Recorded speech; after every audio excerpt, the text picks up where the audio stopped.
ఇప్పుడే ఒక వీడియో చూడడం జరిగింది. ఆ వీడియో క్యాటలిస్ట్ ఎస్పీ అనేటువంటి ఛానల్ నుంచి వచ్చింది. Big shock to SC Christians, ఇకనైనా కులాన్ని వదిలి జీసస్ మీద నమ్మకంతో బతకండి. ఈయన పేరు జర్నలిస్ట్ శివప్రసాద్ అంట.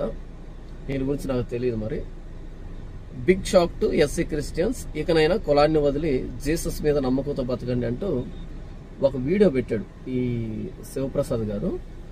ఇందులో సారాంశం ఏంటంటే, ఒకసారి ఈ మాటలు వినండి, తర్వాత నేను చెప్తాను విషయాన్ని పూర్తిగా. సిగ్గు శరం బుద్ధి జ్ఞానం బుర్ర ఉండాలన్నమాట. నువ్వు మీరు నిజంగా ప్రభు బిడ్డలు కనుక అయినట్టయితే ఎస్ చెప్పండి. మాల క్రైస్తవం, మాదిగా క్రైస్తవం, రెల్లి క్రైస్తవం, బోయ క్రైస్తవం చెప్పండి. ఎందుకు చెప్పరు? మీరు ప్రభువుని మీరు ప్రార్థిస్తున్నప్పుడు, ప్రభుని మీరు ఆరాధిస్తున్నప్పుడు, ప్రభు బిడ్డలుగా మీరు ఉంటున్నప్పుడు మీరు ఎందుకు చెప్పలేరు? అన్నప్పుడు మీరు నమ్ముతున్న అబద్ధం కదా, మీ విశ్వాసం తప్పు కదా, అంటే ప్రభుని మీరు మోసం చేస్తున్నారు కదా. అరే ఎవరిని మీరు విశ్వసిస్తున్నారో అది చెప్పుకోరు మీరు. అయ్యా ప్రభువా, నీ ఈ బిడ్డలని నువ్వే మార్చు. ఈ శివప్రసాద్ గారి బాధ ఏంటంటే, ఎవరైతే ప్రభువైన యేసుక్రీస్తు అని దేవుడిగా రక్షకుడిగా అంగీకరించారో వాళ్ళు ఈ ఎస్సీల కిందకి రారు, ఎస్టీల కిందకి రారు, వాళ్ళు క్రిస్టియన్స్ అవుతారు. కాబట్టి మీరు ఎస్సీ రిజర్వేషన్లు ఎందుకు అనుభవిస్తున్నారు అంటూ సిగ్గు శరం మానం మర్యాద లేదా మీకు అంటూ చాలా ఘాటుగా ఆయన మాట్లాడాడు. ఈయన మాట్లాడేటువంటి వీడియో అన్నది ఓకే, లీగల్ గా ఆలోచించినప్పుడు ఓకే అనిపిస్తుంది. కానీ కొంచెం కామన్ సెన్స్ పెట్టి ఆలోచిస్తే ఈ శివప్రసాద్ గారికి ఈ వీడియో ముఖంగా నేను చెప్పేటువంటి సలహా ఏంటంటే, శివప్రసాద్ గారు మీరు మాట్లాడిన మాటల్లో మీరు యేసు ప్రభుని దేవుడిగా అంగీకరిస్తే చెప్పండి, ధైర్యంగా చెప్పండి. మాల క్రైస్తవం, మాదిగా క్రైస్తవం, రెల్లు క్రైస్తవం, బోయ క్రైస్తవం అని చెప్పండి అని అంటున్నావు కదా. నాకు తెలియక అడుగుతాను, యేసు ప్రభుని దేవుడిగా అంగీకరిస్తే క్రైస్తవులు అవుతారా లేకపోతే మాల క్రైస్తవులు అవుతారా?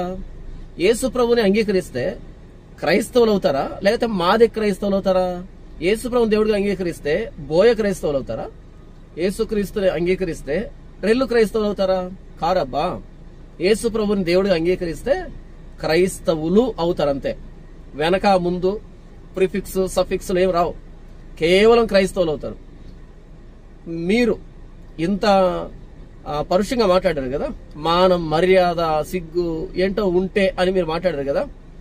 ఇవన్నీ నేను మాట్లాడినా గానీ మీకంత నిజంగా సమాజం పట్ల అంత బాధ్యత ఉంటే, మీకు అంత చేతనైతే గనక మీరు ప్రభుత్వంతో మాట్లాడి ఒక ఎస్సీ నుండి యేసు ప్రభువును అంగీకరించే వ్యక్తికి scheduled caste converted to Christianity అని కాకుండా క్రిస్టియన్ అనే సర్టిఫికేట్ ఇప్పించండి చూద్దాం.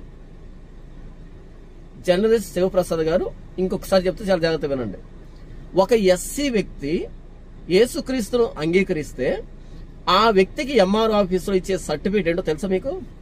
బీసీసీ అని కాదు ఇస్తూ ఉన్నది, scheduled caste converted to Christianity అని వ్రాసి, ఏది ఇంత పొడవు రాసి ఆ చివరిలో బీసీసీ అని బ్రాకెట్ లో ఇస్తున్నారు. అంటే యేసుప్రభువును నమ్ముకున్నా సరే షెడ్యూల్డ్ క్యాస్ట్ అనేటువంటి ఆ పేరు ఆ కులం ఎందుకు ఇస్తున్నారు? ముందు scheduled caste converted to Christianity అని ఎందుకు రాస్తున్నారు? బీసీసీ అని వ్రాస్తే సరిపోదా? అంటే యేసుప్రభువును నమ్ముకున్నా సరే మాల మాదిగా అనేటువంటి ఆ కులం పోనప్పుడు మీరు క్రిస్టియన్ అని సర్టిఫికేట్ ఇచ్చి ఎవరిని ఉద్ధరిస్తున్నారు నాకు తెలియక అడుగుతాను. మీరే మీ వీడియోలో అంటున్నారు మాల క్రైస్తవం, మాదిగా క్రైస్తవం, రెల్లు క్రైస్తవం, బోయ క్రైస్తవం అంటున్నారు కదా. క్రైస్తవ్యం అంటే క్రైస్తవాన్ని కులం లేదే. అలాంటప్పుడు మాల మాదిగా ఎరికల యానాది బోయ రెల్లు ఎందుకు వస్తుంది? అంటే మీరు వీడియో చేసేటప్పుడు ఆవేశంతో చేయడం కాదు, కొంచెం మీరు కూడా హోంవర్క్ చేయండి. ఎస్సీగా ఉండి యేసు ప్రభువును నమ్ముకుంటే ఆ వ్యక్తికి Christian OC, Christian OC, Indian Christian లేదా క్రిస్టియన్ అని మాత్రమే రావాలి. ఇలా వచ్చేటట్టుగా మీరు మాట్లాడండి ప్రభుత్వంతో. అప్పుడు కాబడితే ఈ ఎస్సీ ఎస్టీల నుంచి యేసు ప్రభువును నమ్ముకుంటున్న వాళ్ళు రిజర్వేషన్ అనుభవించాలా వద్దా అన్నది తర్వాత ఆలోచిద్దాం.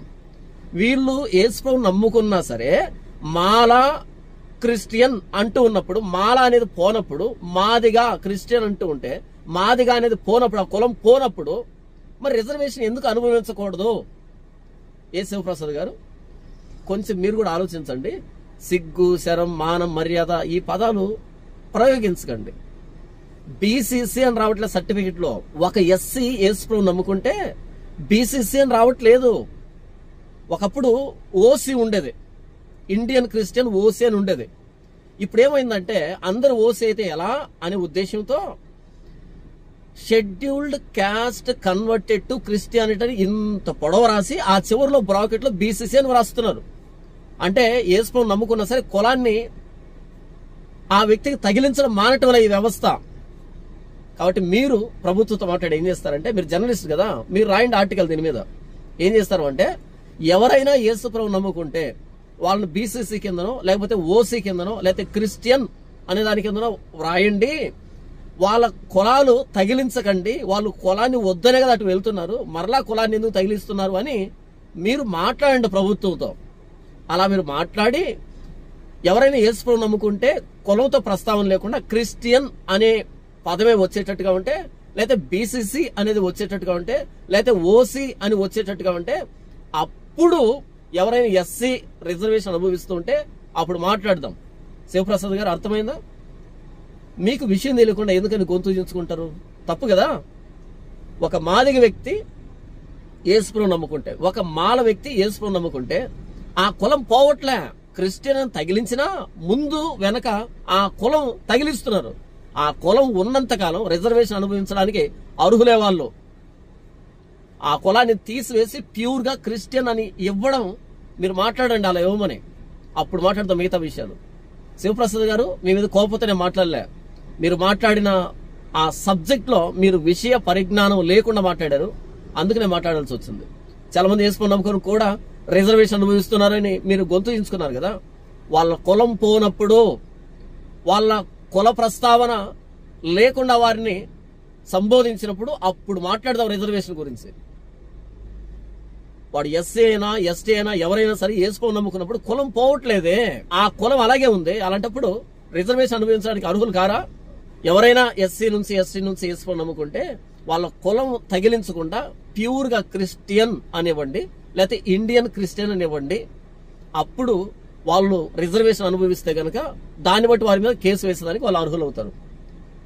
శివప్రసాద్ గారు ఈ పని మీరు చేయండి ఫస్ట్.